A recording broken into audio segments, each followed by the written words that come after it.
Hello everyone, this is CJNovo992 and today we're back for another brand new video. Now, didn't check your calendar, didn't check your watch. The football hasn't unfortunately returned just yet. Nah, that is not why we're here. We're actually uploading during the international break to really discuss where we are as a football club, both on and off the park. Now, the title and the thumbnail might be like the current state of Rangers, or Rangers' current state, and that might seem quite bold, but honestly, I feel like it summarises exactly what we're going to be talking about in today's video. So strap yourselves in, ladies and gentlemen. We're here during the international break, so there must be something we need to talk about, and that something is of course the state of the club, because I feel like me and we go through the Rangers journey together, right? The ups and the downs. We have known for a while that maybe off the park is about as messy and frustrating as the ones actually on the actual park. We've maybe known that for a wee while. We've discussed it here, we've discussed it there. It's been sort of been going around for many years that we've felt like there's people in the building that maybe want to do their best and maybe get this club, whatever bumper sticker saying you want to say, they maybe get it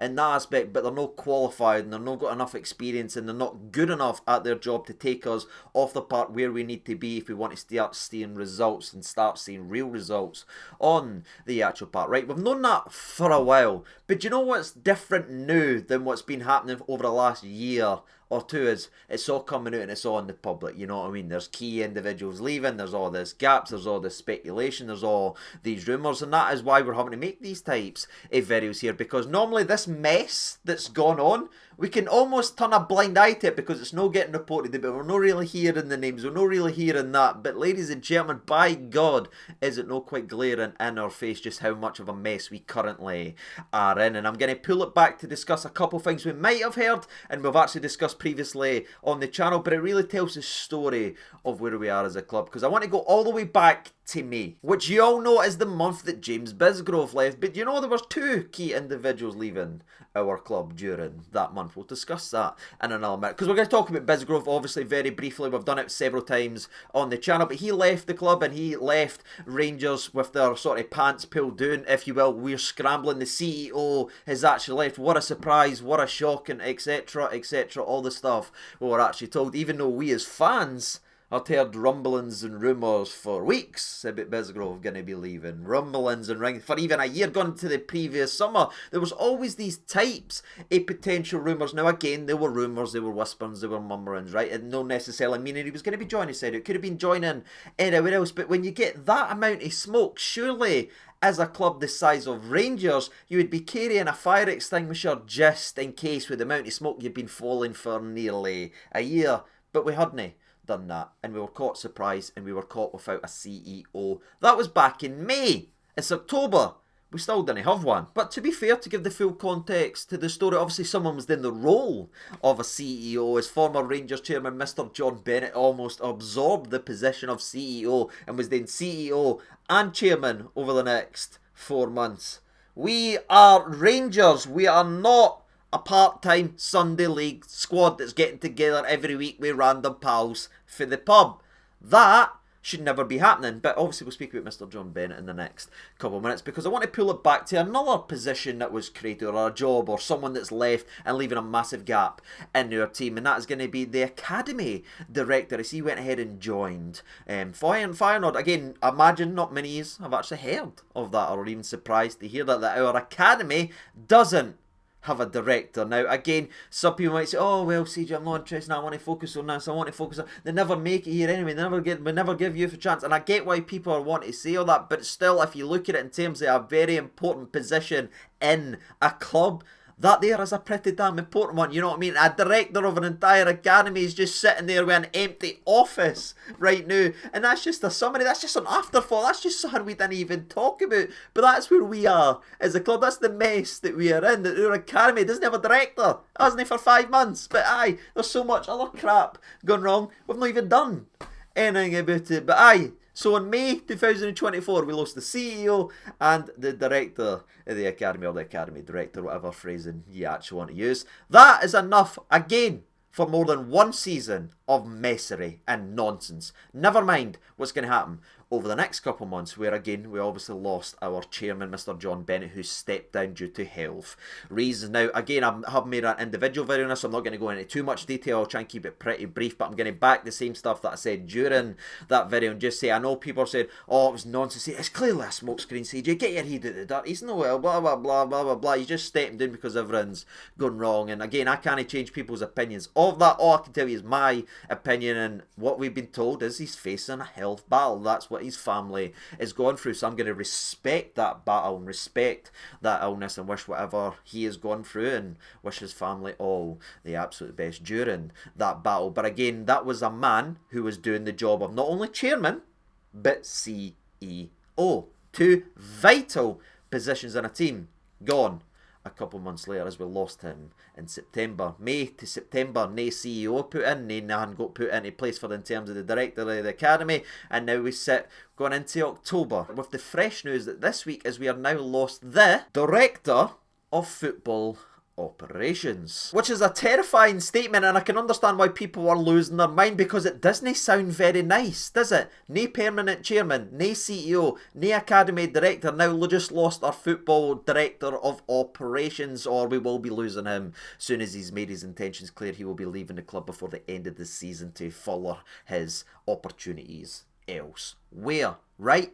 That is where we're going to be in a couple months with those massive and key roles in a club. But where everyone's gone absolute mental, say, oh my God, we've now lost the director of football operations. This is absolutely crazy. And they're tweeting me and asking me, that's why this video is actually, what's going on, and everything like that. And again, I don't know the inside scoops of this, you know what I mean? I'm no fan media, I've been asked, I'm not interested. I didn't want to be a journalist, I've never wanted to do anything like that. I just like talking about football with you guys, and that's where I sit every odd day or every couple of days, sitting here breaking down this wonderful and sometimes depressing journey that we are actually on. But again, where people are losing their mind saying, oh no, this is a massive loss, this is a massive loss, I'm not sure about this one, right? And again, I'm not trying to be disrespectful to Mr. Craig Robertson, and no, I'm not becoming American, I've not adopted an Americanism, that's just the way his name is actually spelled, right? And no disrespect to the laddie, but he's almost a symptom of what my problem's been for a couple years now at this club, especially when I've started to look and I've started to try and get more information and get more stuff to bring you guys in terms of videos, because he's just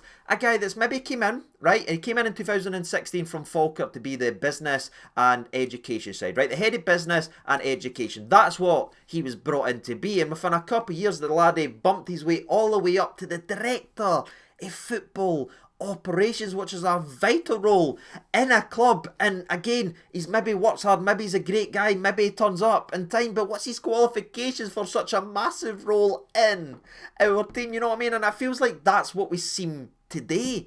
A lot of the times there is so many people in the structure of our club that's got massive roles that can shape and change the trajectory of our club with very little experience. It's maybe been promoted within, or maybe the cheaper option, whatever wording you want to actually use. They've got such important roles, and you sit and say, can we get anybody that's got an ounce and experience of running a club our size that wants to achieve what we want today? And when you start to look around and you see them all, you're going, alright, I can see why we're always such a mess. And I think when you start to look at it through that actual lens, you can maybe start to understand and realise why we make so many mistakes, so many head-scratching decisions. We've got people in vital roles in our club making massive decisions that are still learning on the actual job, that's still getting experience in their actual role after actually getting bumped up to actually get it. So again, for me, this loss of Mr. Craig Robertson isn't a massive blunder, or isn't a massive mistake. Oh my God, we've lost him, I can't even believe it.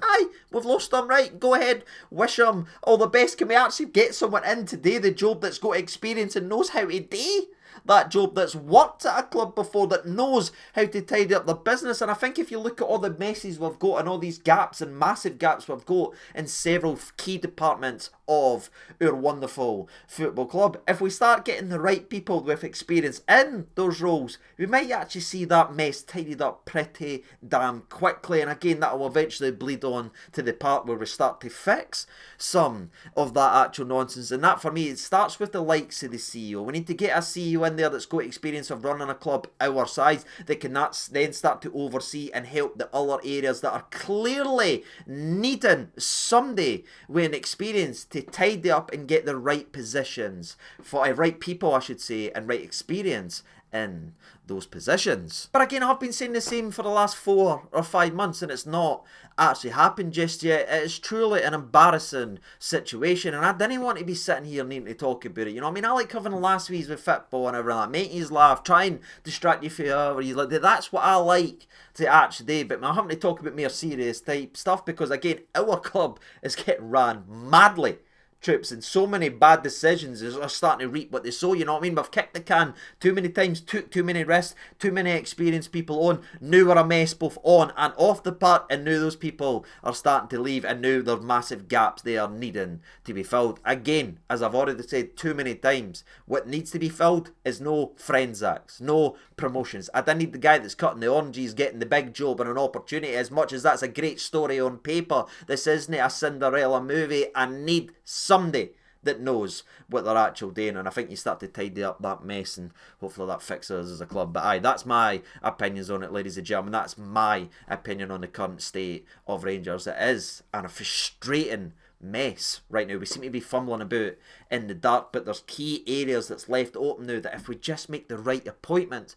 can start to fix things, and that's what I hope, ladies and gentlemen. But aye, the director of football operations leaving isn't a massive loss to me. I think it gives us the opportunity to get somebody in that knows what they're doing, or maybe more experienced if you actually will. But aye, that's it, ladies and gentlemen. Again, didn't take anything I've said for gospel. I just sit here in front of you again as a football fan. I've not got vast knowledge of this or the business side or anything like that. I'm just telling you how I see it, and that's why we talk about it right here, and I would love to know your opinions down there in the old comment section below. And until then, let's see what you're saying down there, and as always, I've been Sage92. Thank you so much for watching. All the best, and bye bye.